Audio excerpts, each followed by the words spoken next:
Assalamualaikum warahmatullahi wabarakatuh. Perkenalkan, nama saya Hestiwana Mardika dengan NPM 201506105. Saya akan mereview materi tentang pertama, yaitu fitur pada sistem cPanel. Yang kedua, langkah demi langkah dalam membuat directory website pada sistem cPanel.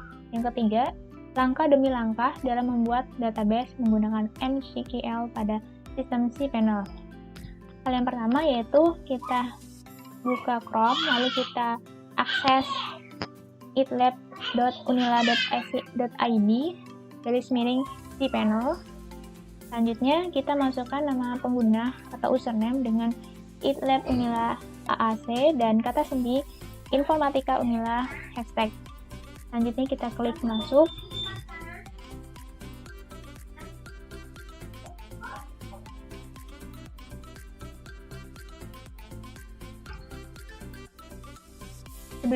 Setelah saya login, saya akan menjelaskan terkait cPanel. cPanel merupakan salah satu contoh layanan cloud yang digunakan untuk banyak kepentingan. Selain itu, sebagai service atau perangkat lunak yang paling populer seluruh dunia yang digunakan dalam organisasi, perusahaan, maupun kampus yang diberikan kepada setiap anggotanya. Untuk mengolah data di cloud, data server, banyak sekali data yang dapat disimpan, data seperti email, file seperti gambar, database dengan format PHP dan MySQL, domain, matrix, dan security. Selanjutnya saya akan menjelaskan secara garis besar fitur-fitur yang ada pada sistem cPanel. Hal yang pertama yaitu email. Email ini terdiri dari email accounts, autoresponders, dan lain sebagainya. Saya akan mencoba untuk masuk ke dalam file, ke dalam bash Increase Python. Di sini adalah berisi username atau nama yang digunakan, email yang digunakan, komentar atau nama panggilan, dan kata kunci password dan konfirmasi password. Untuk file sendiri, terdapat file manager, disk usage. File manager ini terdiri dari file atau source code yang akan kita kirimkan ke dalam situs ini. Selanjutnya ada disk usage, yaitu kita dapat mengetahui penggunaan disk, seperti contoh telah digunakan 5 GB disk yang digunakan. Selanjutnya untuk database, terdapat phpMyAdmin,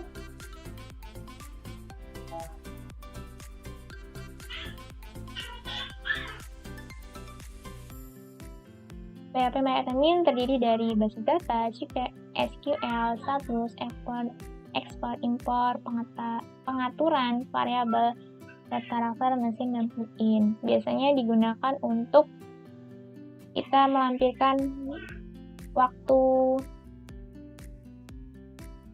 terus data, dan lain sebagainya. Terus yang selanjutnya ada MySQL database.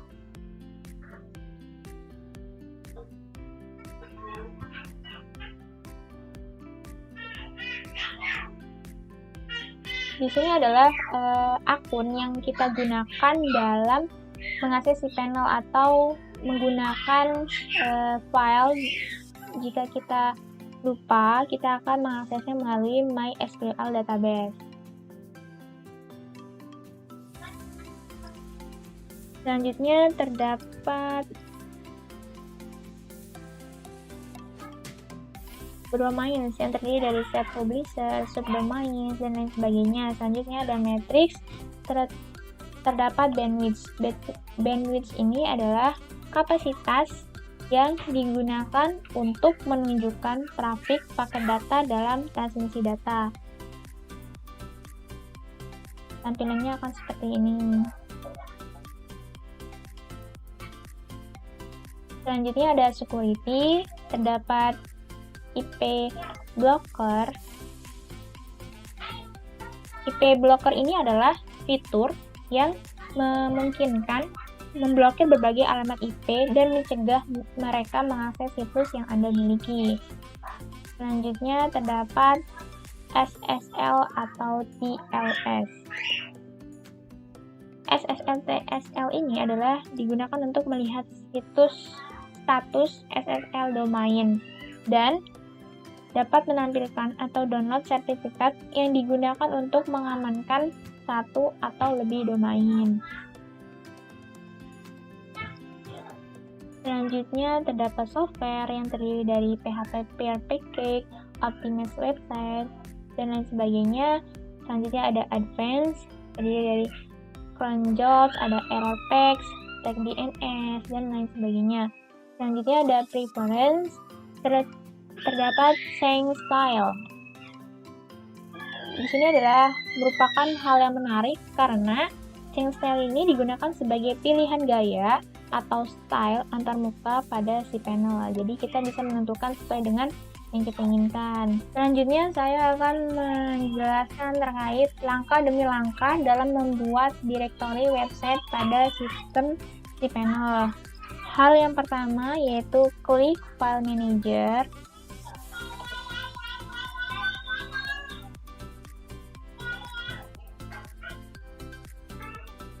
Lalu klik Public HTML. Lalu klik CMI, double klik. Selanjutnya saya akan membuat folder berdasarkan nama dengan syarat menggunakan huruf besar dan underscore. Yaitu klik folder, lalu kita beri nama nama Adika, lalu kita klik create new folder. Lalu kita reload, lalu akan muncul nama yang telah kita ketikkan sebelumnya, lalu klik double klik, lalu kita akan menambahkan file dengan nama index.html, index.html, lalu kita klik create new file.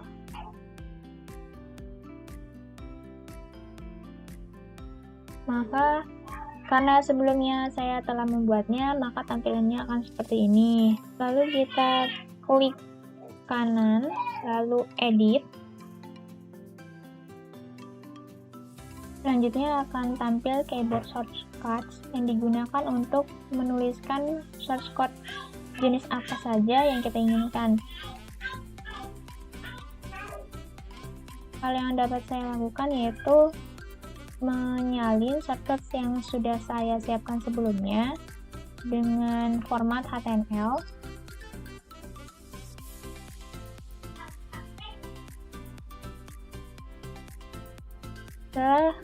Setelah disalin, lalu saya akan klik Save Change. Direktori kerja sudah dibuat, maka langkah selanjutnya yaitu memeriksa dengan cara mengetikkan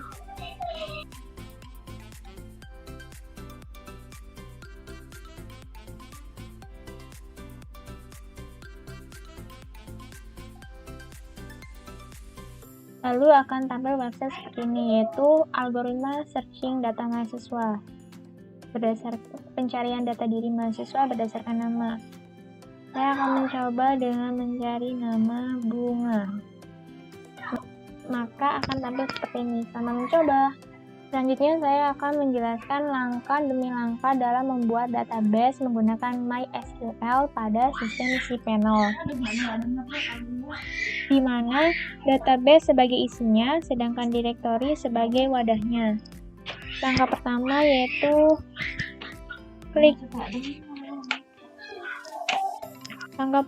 yaitu dengan cara klik, kemudian saya akan klik MySQL Database Wizard yang digunakan untuk penyimpanan data. Selanjutnya saya akan ketik Hesiwana Adika Sensor, lalu klik Next Step. lalu klik password generator. Kita boleh menyesuaikan password yang ada di sini ataupun menggunakan password yang kita inginkan. Untuk lebih aman, saya akan menggunakan password yang telah ditetapkan sebelumnya, yaitu jangan lupa untuk copy passwordnya, lalu kita centang I have copy this password in a safe place, lalu kita gunakan password. Selanjutnya klik create user, selanjutnya all privilege dicentang agar username dapat mengelola database sebelumnya, lalu klik next step, maka akan selesai. Selanjutnya saya akan menjelaskan terkait membuat struktur database. Bertujuan agar database MySQL dapat memiliki penataan. Langkah pertama yaitu kita klik phpMyAdmin.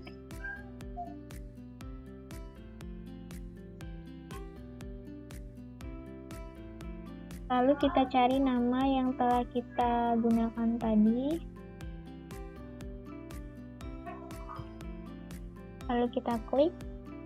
Ini adalah nama-nama database yang saya gunakan tadi. Selanjutnya saya akan ketik sensor. Jumlah kolomnya adalah 3. Kirim. Selanjutnya kita diminta untuk memasukkan informasi. Yang pertama, nama, kita ketikkan dengan, tapi sebelum kita memberikan informasi, kita klik pertama ini, kita checklist. Bertujuan agar jika ada penambahan baru atau record baru, ini akan bertambah terus menerus.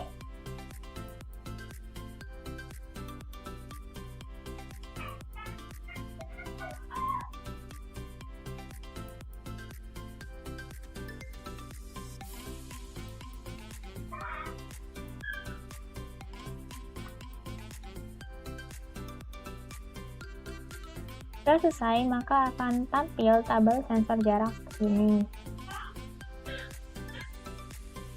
Selanjutnya, saya akan mengupload file yang telah diberikan oleh Pak Gigi berdasarkan file yang ada di vClass, yaitu dengan cara klik File Manager,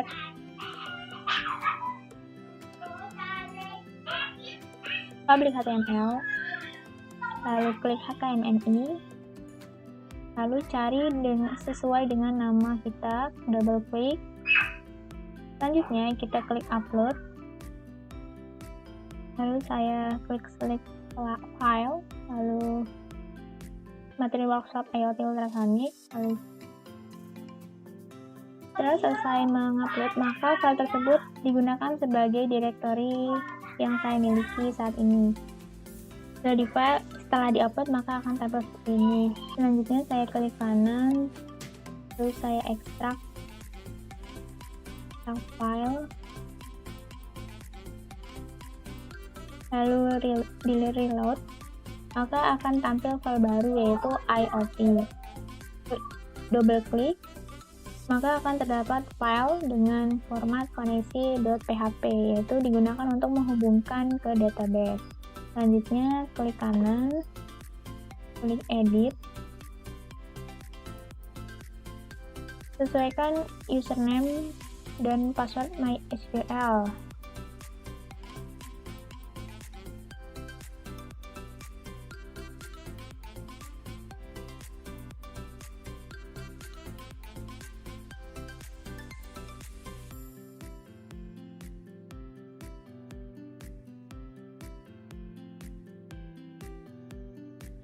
Lalu klik save change.